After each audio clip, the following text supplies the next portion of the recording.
Imagine this for a moment. You're hurtling through the vast emptiness of space, faster than you can fathom. With stars flickering like distant candles in an endless night, suddenly, everything around you, asteroids, comets, icy fragments, just disappears. It's as if an invisible wall has stopped all matter in its tracks. Ahead lies only a chilling void, broken by the faint glow of stars billions of light years away. Where are you? You've just stumbled upon the Kuiper Cliff, a mysterious boundary far beyond Neptune. In the shadowy outskirts of our solar system, and as you float there, one burning question grips you. What on Earth, or beyond it, caused this eerie emptiness? This enigma sits at the crossroads of two mind-bending cosmic puzzles, each potentially explaining the other. The first is the Kuiper Cliff, a phenomenon so obscure it barely gets a mention outside niche science forums and passionate math blogs. The second, though, has captured global attention for decades, sparking wonder, debate, and even a touch of fear. I'm talking about the legendary Planet 9, also known as Planet X, depending on who you ask. Now, fresh evidence from recent studies has astronomers buzzing with excitement, claiming we're closer than ever to proving its existence. So, buckle up as we dive into the unknown, exploring these mysteries, and stepping into the realm of cosmic legend. Let's start with a bit of context. When kids first learn about our solar system in school, they're usually taught about the sun, the moon, the planets, and maybe the asteroid belt between Mars and Jupiter. That's 8 planets today. Or 9 if you're old enough to remember a time before 2006. But what if I told you there could be 10 planets, and not just one, but 2 asteroid belts? I know you're here for the scoop on Planet 9, and trust me, we'll get there with plenty to unpack. But first, let's talk about the Kuiper Cliff. It's the key to why we even suspect Planet 9 exists in the first place. Between Mars and Jupiter lies the asteroid belt most of us know, a chaotic ring of rocks and ice ranging from tiny pebbles to massive chunks as big as the state of Texas. But here's a lesser-known fact. There's a second asteroid belt, way out near the edge of our solar system. It doesn't get much attention because it's incredibly distant, far beyond where most of us imagine space begins. So what makes this region special? For starters, it's shaped like a giant cosmic donut, stretching 20 times wider and 200 times larger in mass than the inner asteroid belt. More intriguingly, it's the source of some of the strangest mysteries in space. This outer belt, called the Kuiper Belt, was first theorized by astronomer Gerard Kuiper back in 1950. That was no small feat, considering it's roughly as far from us as Neptune, about 30 astronomical units, or 30 times the distance from Earth to the Sun. To put that into perspective, 1 astronomical unit is about 93 million miles, or roughly 150 million kilometers. So, the Kuiper Belt sits at a staggering distance of around 4.5 billion kilometers from us.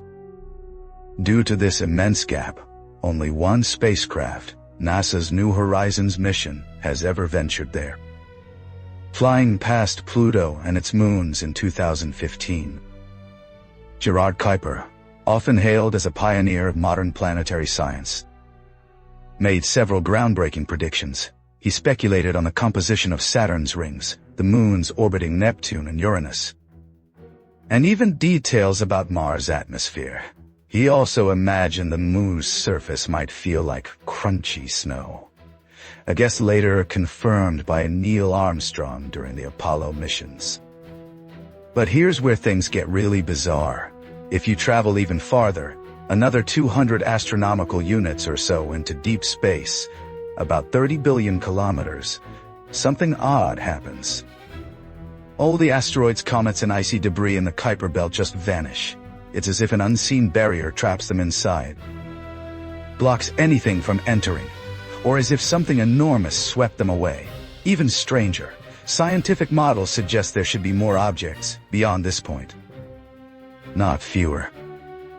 Right now, science doesn't have a definitive answer for this phenomenon, dubbed the Kuiper Cliff. But there are theories. One idea is that the objects beyond this boundary are simply too small for us to detect with current technology. Another, far more thrilling possibility points to Planet 9.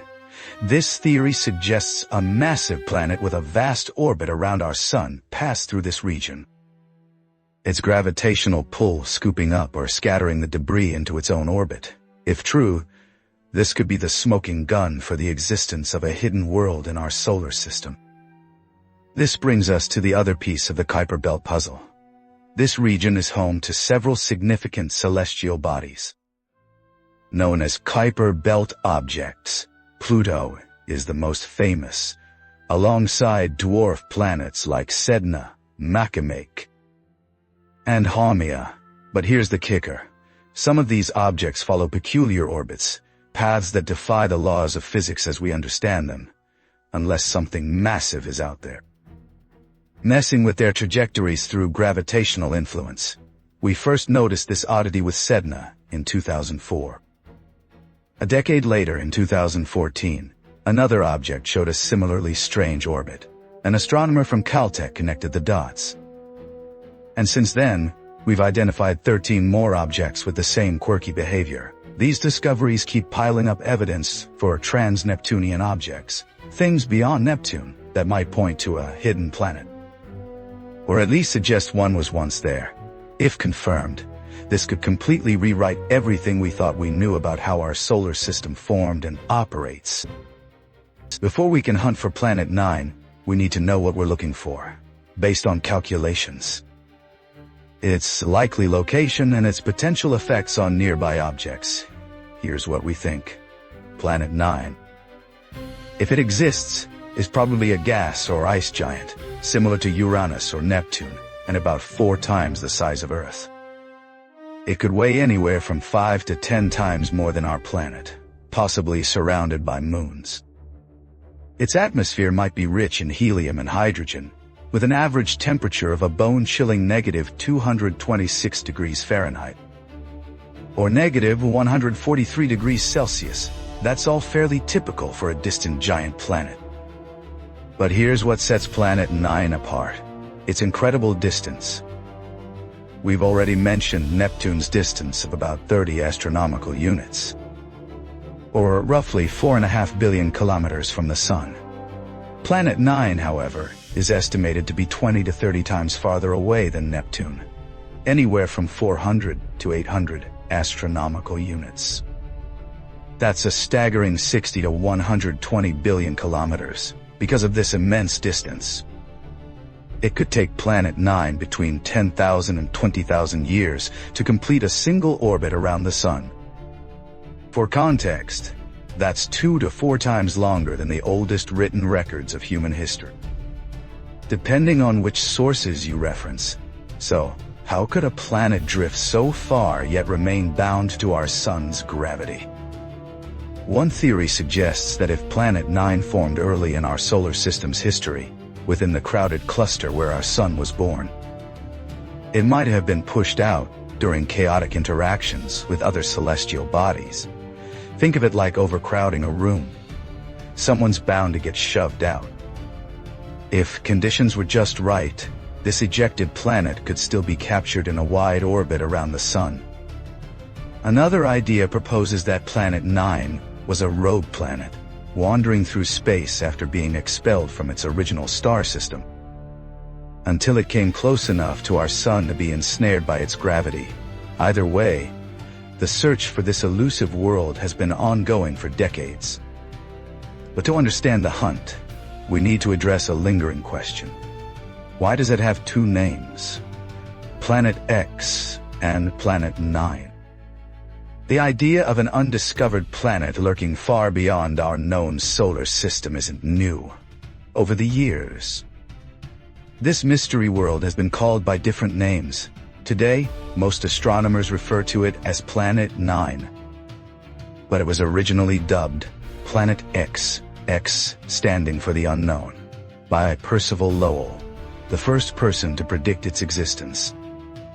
The name change ties into a broader reclassification in astronomy, notably Pluto's demotion in 2006. That year, the International Astronomical Union redefined what constitutes a planet, reducing our solar system's count from 9 to 8 and labeling Pluto a dwarf planet. This shift influenced the naming of the hypothetical planet, aligning it as Planet 9 rather than a mysterious X. But the history of this search, and the names tied to it, runs much deeper, intertwined with Pluto's own story. Let's dig into that before circling back to the naming debate. The quest for an unknown planet dates back over a century. Percival Lowell, an astronomer who lectured at MIT, first proposed the idea in 1902. Publishing a book on it a year later, keep in mind, Neptune had only been discovered 50 years earlier. So the hunt for new planets was a hot topic. Lowell became obsessed with finding Planet X. By 1905, he began his search from the Lowell Observatory in Arizona, which he'd founded in 1884. His method was meticulous. He employed a team of computers, people skilled in math, to perform countless calculations based on the unusual orbits of planets like Neptune. These calculations helped pinpoint potential locations for Planet X. Lowell then photographed those areas of the sky using a 24-inch Clark refractor telescope, which, fun fact, is over 9 meters long and still accessible to the public at the Lowell Observatory today. Over the years, Lowell upgraded his equipment, acquiring better telescopes and a mechanical calculating machine to speed up the math. He published his findings in 1915 in a work titled A Memoir on a Trans-Neptunian Planet. Tragically, he passed away just a year later, before completing his search. But his legacy lived on through family. After a lengthy legal battle, his nephew took over the observatory and continued the hunt, determined to prove Lowell right. Lowell's brother, then president of Harvard University, also contributed by funding a $10,000 telescope designed for astrophotography. Called an astrograph, perfect for capturing faint, distant objects. Enter Clyde Tombaugh, a name that embodies the American dream. Born on a farm in Kansas as one of 6 children, Tombaugh was a hard-working student and a self-taught telescope maker. At a time when higher education was out of reach for many in rural America, he crafted telescopes from old farm equipment and sent detailed drawings of Mars and Jupiter to the Lowell Observatory, the only one had heard of. Recognizing his talent, the observatory invited him to Arizona to join their sky survey for Planet X. Tombaugh seized the opportunity, unaware that within 2 years, he'd make history. Starting in January 1929, Tombaugh painstakingly photographed sections of the sky outlined in Lowell's memoir. Each image had to be aligned with precision, often within half a centimeter. He worked tirelessly in an unheated dome, enduring sub-zero temperatures during winter nights. Every photo had to be meticulously examined for signs of a planet, a process called blinking in astrophotography. A single lapse in focus could mean missing the discovery, a fear that haunted him constantly. By January 1930, he estimated he'd scanned images containing 1.5 million stars. Then, on February 18th of that year, his persistence paid off. He found a new celestial body, but it wasn't Planet X. Instead, it was named Pluto, after a suggestion by an 11-year-old girl in England, beating out names like Minerva and Cronus. Initially, many assumed Pluto was the Planet X Lowell had predicted. Case closed, right? But doubts emerged quickly. Pluto's orbit didn't match Lowell's calculations, and even the most powerful telescopes of the era couldn't discern surface details, suggesting it was much smaller than expected for a gas or ice giant. If Pluto was too small, it couldn't exert the gravitational pull needed to disturb Neptune's orbit, the very anomaly that sparked the search for Planet X. Still, some dismiss this as a wild coincidence. How could Tombaugh find a different planet while looking for another? The debate lingered for decades, as technology wasn't advanced enough to measure Pluto's mass accurately. That changed in 1978 when astronomer James Christie discovered Charon, a moon orbiting Pluto. By studying its orbit, scientists determined Pluto's mass was 455 times less than Earth's, far too light to be Planet X or to affect Neptune. Pluto, it seemed, was just in the right place at the wrong time. This realization reignited the mystery of Planet X and fueled debates over its name and Lowell's legacy, which was complicated by his fascination with Mars. Lowell believed the planet's surface featured canals, possibly aqueducts built by an intelligent civilization to transport water from polar ice caps.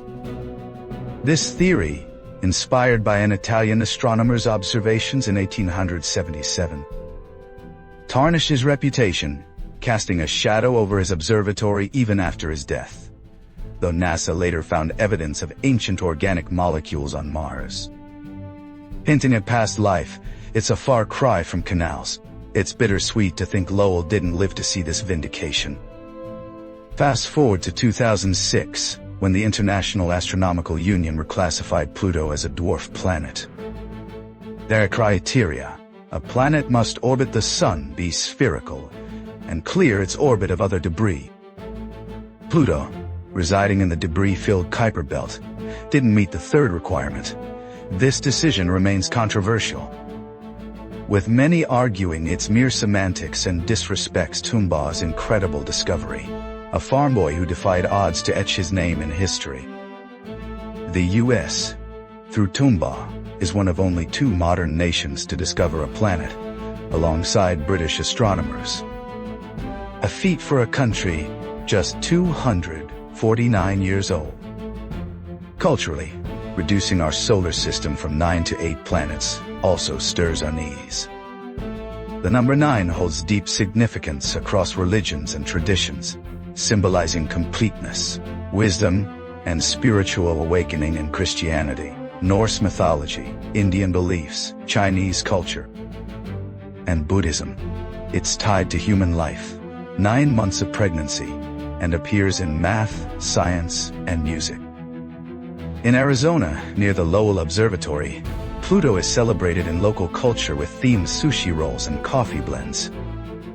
And in 2024, the state governor signed a bill recognizing it as a planet again. So, where does this leave the search for Planet 9? It's never truly stopped.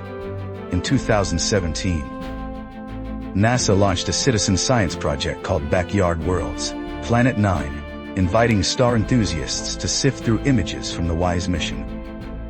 Why? There are simply too many images for NASA to analyze alone, and the human eye still excels at spotting subtle movements in space. This initiative continues, but recent headlines stem from elsewhere. A team from Taiwan revisited archival data from NASA's infrared astronomical satellite of 1983 and Japan's Akari satellite from the early 2000s. In May of this year, they spotted a suspicious, consistently bright dot moving across the sky, not mere noise. In June, researchers from Rice University and the Planetary Science Institute in Arizona ran thousands of solar system simulations, concluding there's a 40% chance Planet 9 exists. The excitement doesn't stop there. The Vera Rubin Observatory in Chile, boasting the world's most advanced survey telescope with 3,200 megapixels and a focal length of 10 meters, could be the key. Its first images emerged in June this year. With its ability to detect faint, distant objects in a system to compare new images with past data, it might spot Planet 9 within a few years, potentially aided by up to 20 moons surrounding it, making it easier to detect. Of course, skepticism remains. Some argue the leading candidate for Planet 9 has an orbit inconsistent with predictions. A 2021 study scanning 87% of the southern sky over 6 years found 3,500 potential candidates, but confirmed none, concluding with 95% confidence that Planet 9 isn't in that region. However, they admitted covering only 10 to 20% of possible locations, leaving room for doubt. Another theory posits Planet 9 was once in our solar system but was ejected, or it's even farther than expected. A wilder idea suggests it might not be a planet at all, but a tiny primordial black hole, the size of a grapefruit, orbiting with a dark matter halo, though that's speculative at best. As we await answers, I'm reminded of an old saying, seeing is believing. Caltech astronomer Mike Brown notes it's hard to explain our solar system without Planet 9, while others insist it's a fantasy. Regardless of where you stand, humanity's history is one of discovery driven by curiosity. The observable universe spans 93 billion light-years, and we understand less than 5% of it. NASA reminds us we haven't even explored all of our own solar system, let alone the galaxy's billions of stars. The unknown is vast, and that's the beauty of it. As someone with a print of the pillars of creation in my living room, I'm thrilled by every new image from the James Webb Telescope. Not knowing everything keeps wonder alive. So, stay curious, gaze at the stars, and remember there's far more out there than we can see. What do you think? Is Planet 9 real? Will we find it? And if so, will it match our predictions or surprise us entirely? If you enjoyed this dive into cosmic mysteries, myths, culture, and science, give us a like and subscribe. There's plenty more to explore. Thank you.